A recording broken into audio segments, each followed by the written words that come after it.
Here's what he said about the officer, actually, who shot Ashli Babbitt. He said the police officer thug. He's a thug.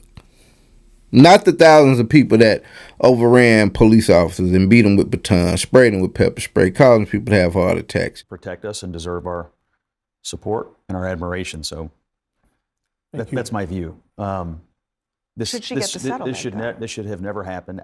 On the settlement, look, they were asking for 30. They got 5. I don't. Just look at his face.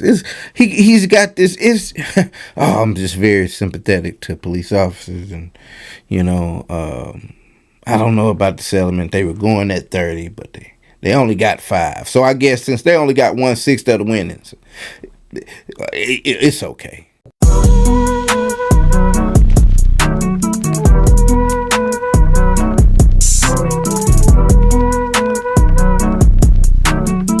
What it do, people? I hope y'all good out there, man. It is I, your boy Jack Travis. We back in the building again for another installment. You understand me and what I'm saying, man? Oh my God.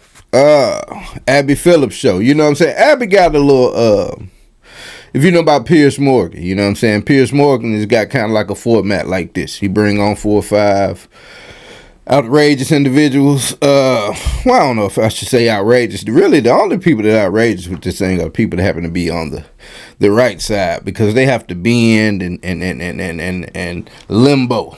You dig what I'm saying? They have to do so many things. They have to contort themselves to get into just a convenient little niche when it comes to pretty much every argument and every action being taken by the current administration. And like I say in every video, no matter if I take it a couple days off, there are going to be some hot things to talk about with them damn Trump folk. Well, them folk go ham. I swear for living God they do. There's a couple things we're going to hit on in this video that'll kind of lead me. I'll come in at some point because I know something that I need to say at a certain point in this video, and we have a stark example of it. But I'll wait till we get there. But again, this video is Abby Phillips, her nightly program. And they're talking about one Ashli Babbitt. Now, if you're not familiar with Ashli Babbitt, this is Ashli Babbitt.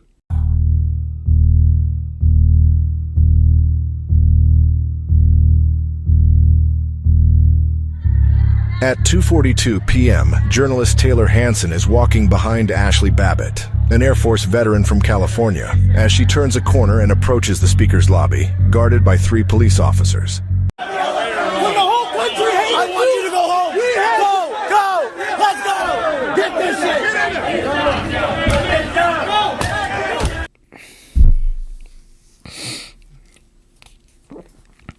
Yeah, if you're not familiar with that event, that was January 6th.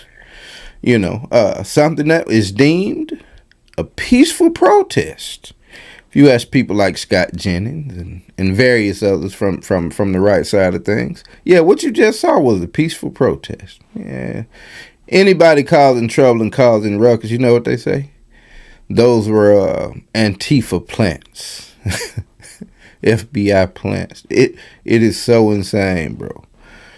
Anybody that says something alternate to the movement is either a rhino, a Democratic plant, a Fed plant, or an Antifa plant. You dig what I'm saying? It's wild, man. Again, you have to contort yourselves into such odd shapes. You dig what I'm saying? Just unbecoming to your entire frame. I ain't gonna hold you. It's a bad pose. You dig what I'm saying? You need to straighten yourself up, get some stiffness in your back and your upper lip. You understand me and what I'm saying? But that's how, that's the current state of things, man. So, those were the events. That's the young lady, Ashli Babbitt. Now, Ashli Babbitt happened to be the only civilian, if you will, that lost her life in the war of January the 6th.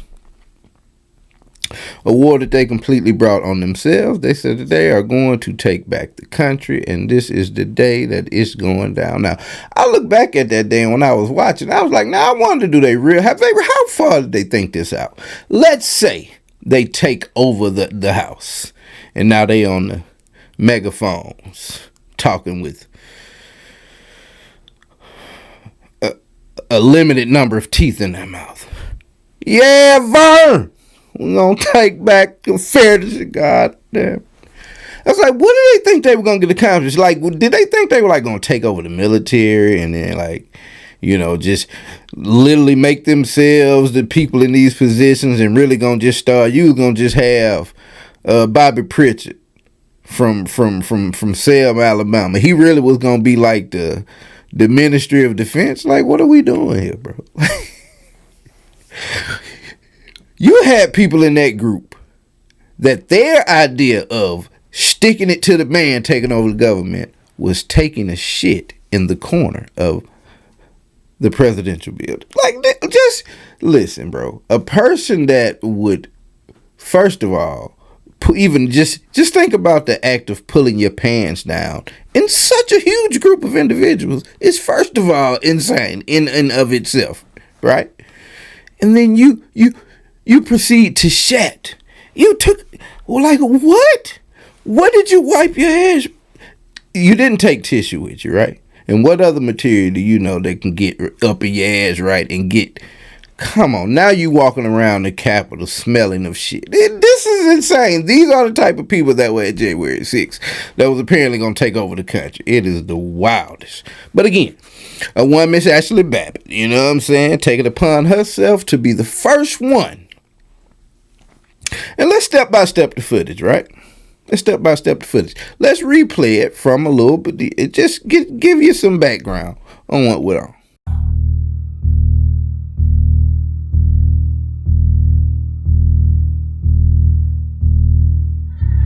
At 2:42 p.m., journalist Taylor Hanson is walking behind Ashli Babbitt, an Air Force veteran from California, as she turns a corner and approaches the speaker's lobby, guarded by 3 police officers.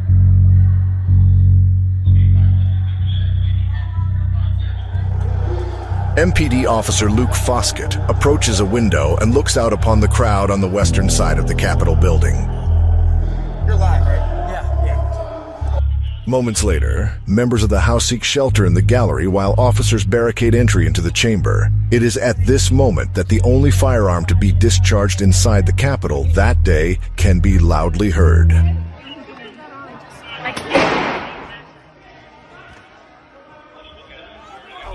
The story of that gunshot is quite possibly the most tragic story of that day.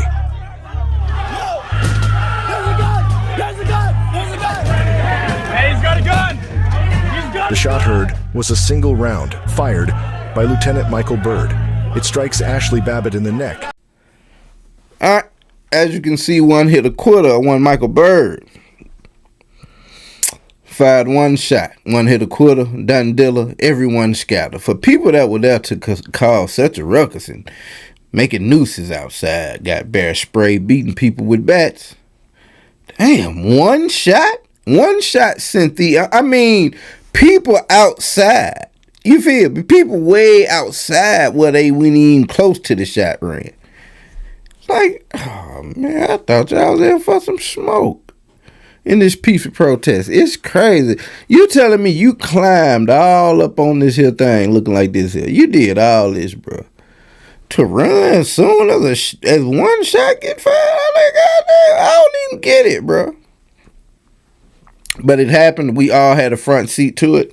We were still at home due to COVID restrictions, most of us. And so we got a front row seat to it, man, which was one of the nastiest events, bro. It was just, that's put a forever stain. Well, I won't say forever, but that's put an indelible stain on the United States, man. Just the type of individual with that type of mindset, bro, and just that type of example of just Neanderthal economics type of situation. You dig what I'm saying? Like, that was something from 200 years ago, bro. Like, the tentacles of government, you dig what I'm saying? If you want to term it that way, the inner workings of America, these things are deeply rooted, man. You understand what I'm saying? This is years of work in industry and trade and agreements, and you dig what I'm saying? So just to even think that you could take it over from a physical standpoint is just asinine in and of itself. You dig what I'm saying? But what can you expect? You understand what I'm saying? But that happened. So Ashli Babbitt, we fast forward to nowadays. the administration that we have up in Washington have deemed it fit to pay her family a total of $5 million in a wrongful death lawsuit. Yeah. Now, we'll get into the particulars of that and how we feel, just the ins and outs of all of that. But that's where we are. That's the setup. And Abby Phillips had a panel of individuals on there to talk about it. And away we go. This is unbelievable in a way, especially if you were there. We covered it. To see this moment rewarded with a $5 million settlement, when we checked, we tried to see, were there officers who were injured, those who died as a result of their injuries or other aspects of their service on January 6th? Did they get anything? No settlements for those folks. Not even money. No. I'm gonna let bro cook, but I would just like to point out that the settlement is in fact money, sir. But he excited. He was there. I'm gonna let bro cook, but I just had to make sure we were aligned. She was referring to money, sir. But just even an acknowledgement. I'm just thinking about Brian Signick. His mother still waiting for a call from the president. Look, it's under no circumstances, should anybody's death be celebrated or somebody lost their daughter, somebody lost a sister or mother, and it's unfortunate that somebody lost their life there. But what message does it send that an individual, if she lived, she would have been charged. She would have been charged with a crime. She would have been a criminal. That is a fabulous point to keep in mind. Had she lived through that ordeal, she would be out of jail now by way of getting pardoned by Trump.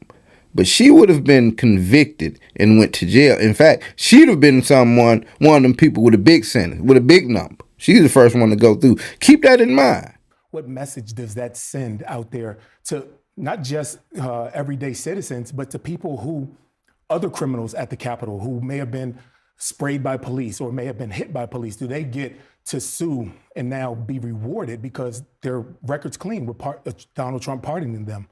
Yeah, I mean, those are important sort of downstream effects of all this. I mean, does this open the door, Scott, to all these other people suing the police officers that they assaulted?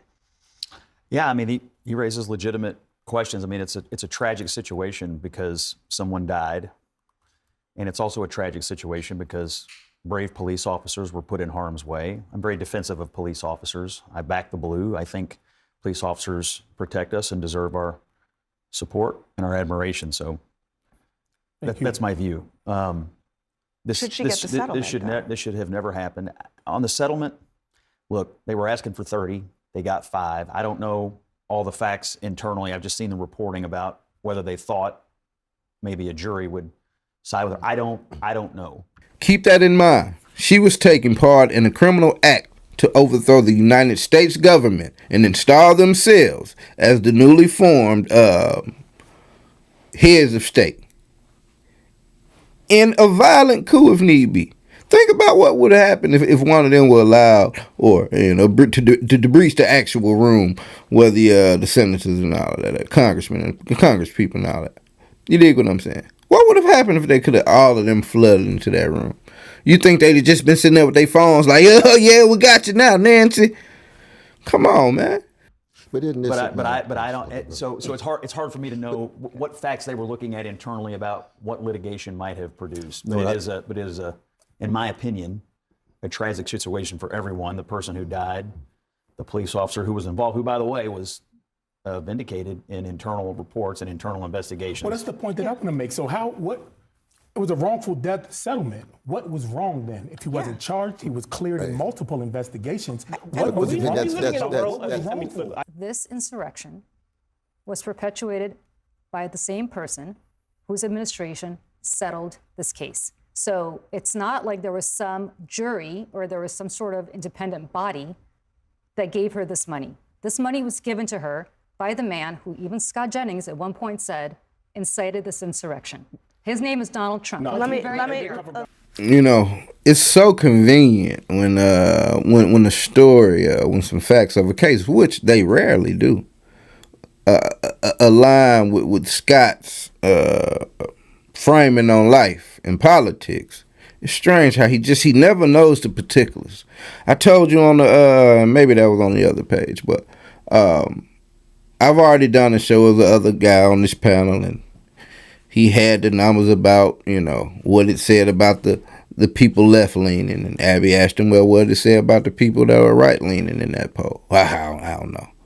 What were the numbers? Oh, they were much lower. What were the numbers? Oh, I don't know. I have to Google them. You got to Google them now, but you had the left numbers committed to memory. Same thing with here with Mr. Ken. Just look at his face, bro. Just look at his face. He's got this. I'm just very sympathetic to police officers, and you know, I don't know about the settlement. They were going at 30, but they only got 5. So I guess since they only got 1/6 of the winnings, it's okay. 5 million. Scott Jennings, ladies and gentlemen.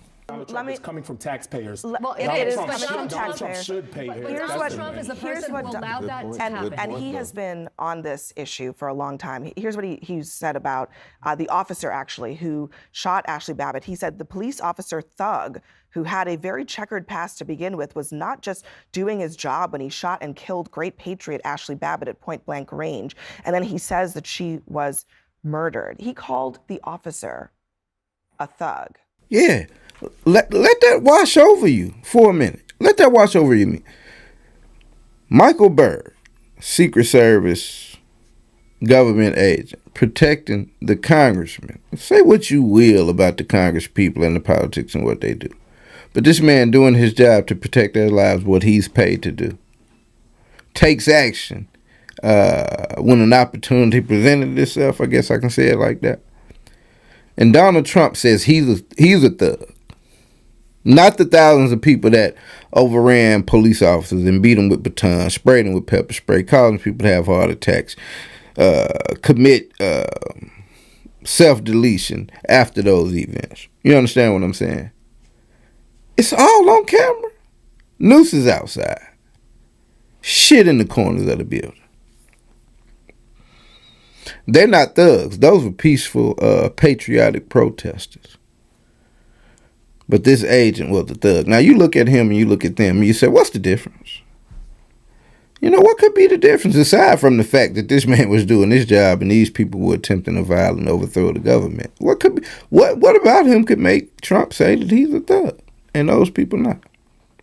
Who was there protecting members of Congress, Democrat and Republican. The thing about the Ashli Babbitt situation is that we actually saw it.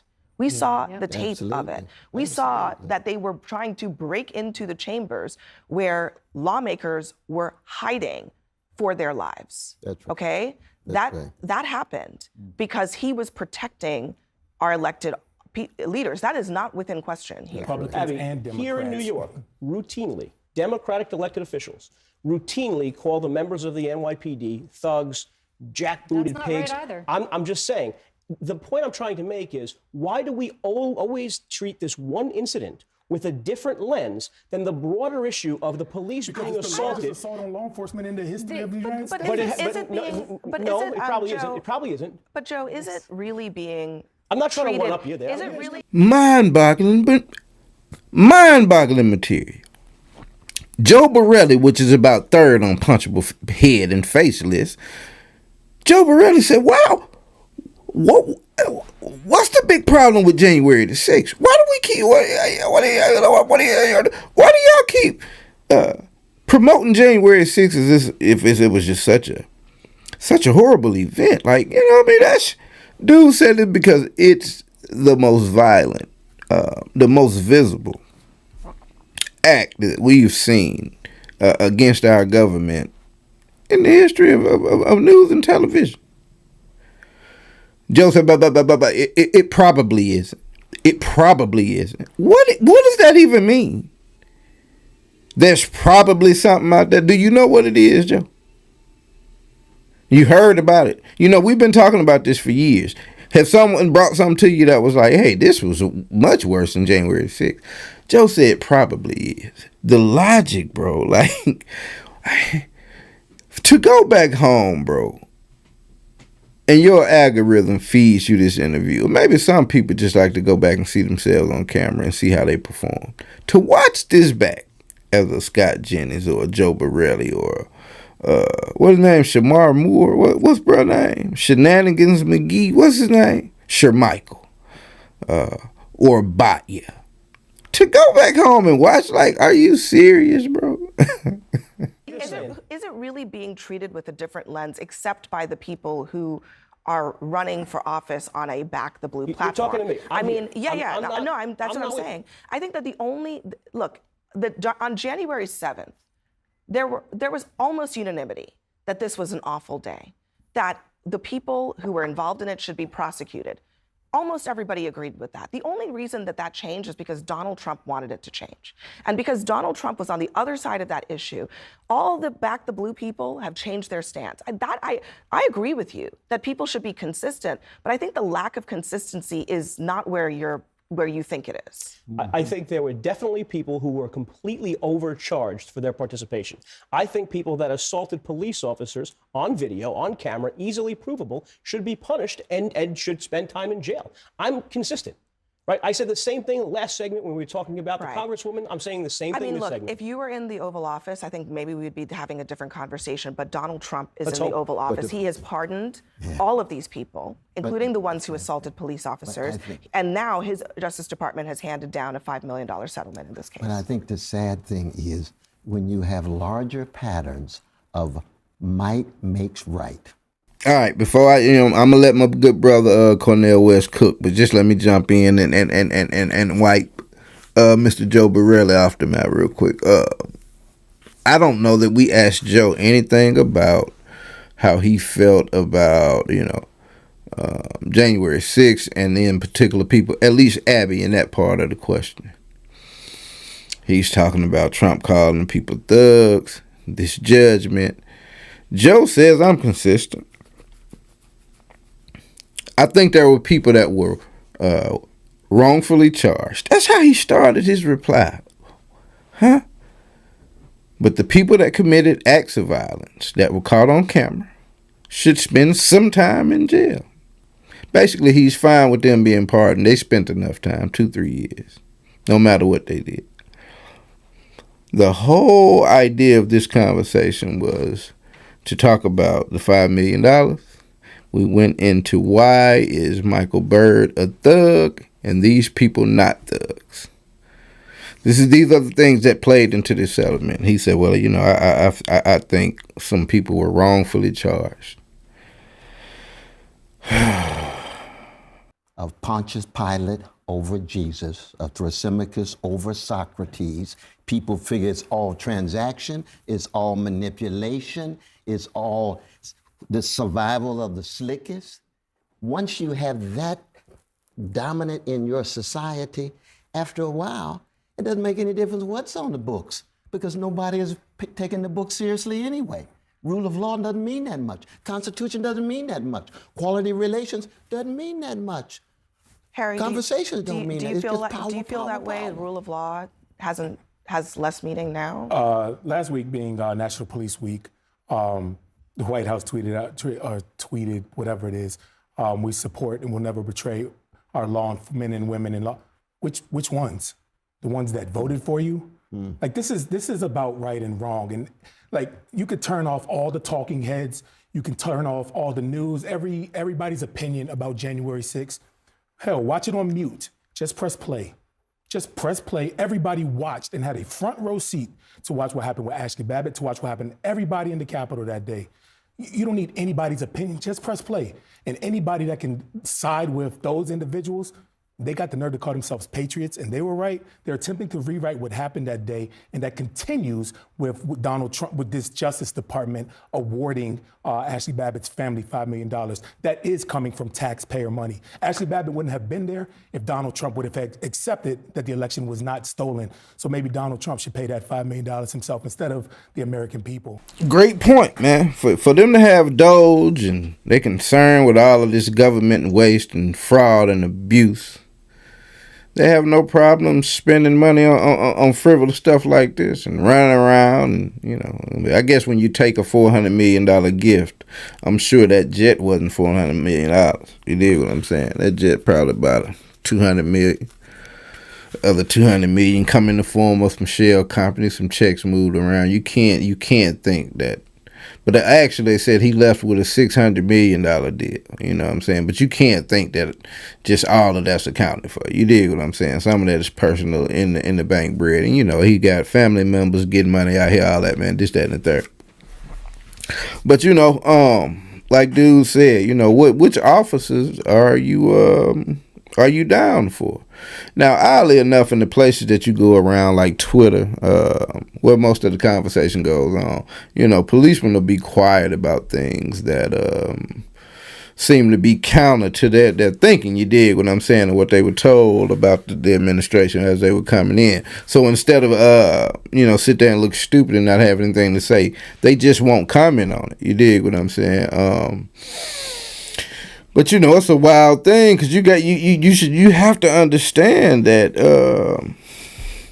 in large part, bro, a lot of the things that are affecting people and their money and their positions out here in life, a lot of these people are Republicans, man. You know what I'm saying? It's not like there's a mechanism to fire all Democrats. You know what I'm saying? Like, people, you know, boats out on the water that aren't shipping goods in, you know, that warehouse houses both the Democrats and Republicans. You know, MAGAs in middle of the roads, all the whole span, the whole gamut. You dig what I'm saying? So, I think some people voted with you know, I won't get into that in that episode, but to think that you can't alienate those people by affecting them, man, and moving the way you move, just shows a lack of awareness, man, and not reading the room, and overall just megalomania. You know what I'm saying? Not really giving a damn about the next man either way. You know what I'm saying? No honor amongst thieves. That's kind of my phrase when it comes to what we got going on right now and all the crazy shit you see. But that was that, man. Like I said, they have these every night. Scott Jennings and Joe Borelli and a cast of others, man. Like I said, Sherm Head and all them others, man. They keep it coming. So we'll have some more coming from them in a minute. And until we do, it's been just like that. I'm out.